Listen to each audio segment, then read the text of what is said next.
no warning signs that I'm aware of. And it was a revelation that the White House had no intention of making public. President Bush was told in August that Osama bin Laden might be planning an attack involving the hijacking. Could have predicted. Nobody in our government, at least.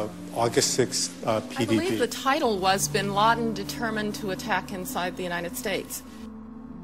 70% of family members' questions were never answered during the 9/11 Commission report. Lee Hamilton and Thomas Keane said they were set up to fail. I mean, I'm a member of the commission. It's a scam. It's absolutely disgusting.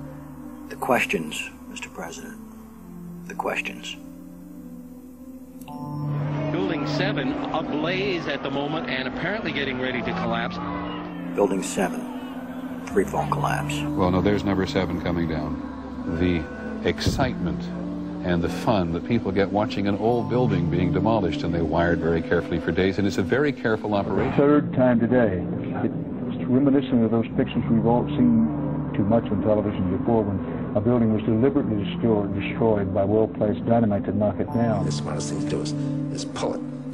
And they made that decision to pull, and then we watched the building collapse.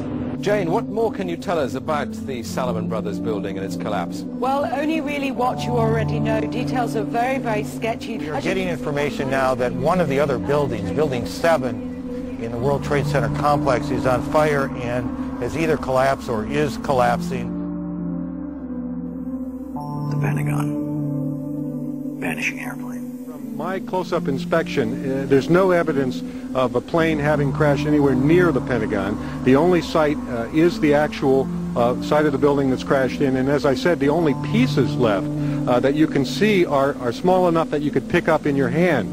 There are no large tail sections, wing sections, a fuselage, nothing like that anywhere around, which would indicate that the entire plane crashed into the side of the Pentagon. Firefighters and police describing explosions. A lot of them. The secondary explosion. We've got numerous people covered with dust from the secondary explosion. Just floor by floor instead of popping out. It was if they had detonated. Yeah, detonated. If they were planned to take down a building. Boom, boom, boom, boom, boom, boom, boom. Looks sort of like the building just demolished. Even if there was no secondary explosives in the building. Kind of like gunfire. You know, bang, bang, bang, bang, bang, and then all of a sudden 3 big explosions. Do you know if it was an explosion or if it was a building collapse? To me, it sounded like an explosion. Chief Albert Turry told me that he tried to get his men out as quickly as he could, but he said that there was another explosion which took place, and then an hour after there was another explosion in one of the towers here. Sibel Edmonds, FBI translator, breaking her gag order. All our intimate relationship with Bin Laden and Taliban. We did carry very intimate relationship with these people all the way up to September 11. Bin Laden was spirited into this military hospital in Rawalpindi for kidney dialysis treatment. The military had him surrounded. They were saying that Osama bin Laden had to be watched carefully and looked after. NORAD standing down. Where were the planes? On now to one of the eeriest moments amid the carnage of 9/11. A mysterious plane was seen flying right over the president's residence. The E-4Bs over New York and Washington, otherwise known as the Doomsday Planes. It has never been officially explained. Cell phones working at impossible altitudes. Solicitor General Ted Olson receiving phone calls that the FBI says were never made. What happened during that call? This is the only information we have on these terrorists. She was able to call him twice. How she could pull that off, we don't know, but she did. These are the questions, Mr. President. These are the questions. They go on and on.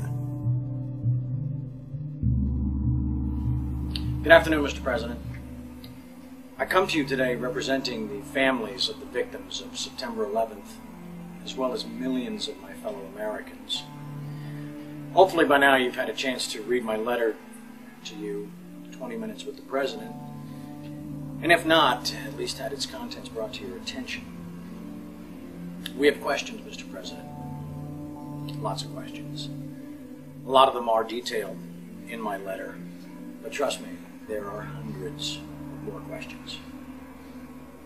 As my letter chronicles, sir, The 9/11 Commission itself says they were lied to, deceived, and essentially prevented from carrying out a real investigation. The people of the United States and the world demand the truth, sir. We have to continuously ask questions.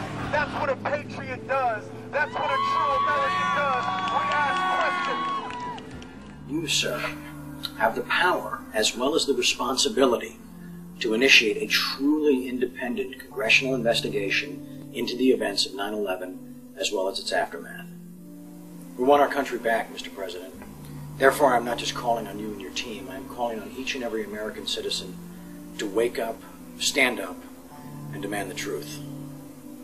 We're counting on you, Mr. President. Be on the right side of history.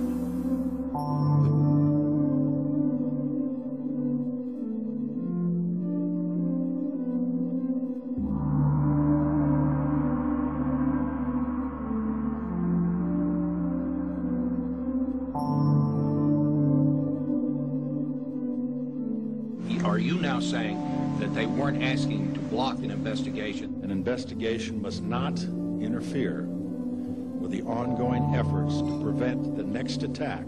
Senator Tom Daschle said last week that you called him several times and urged him not to investigate the events of September 11th. Tom's wrong. He has, I think, in this case, let's say a misinterpretation.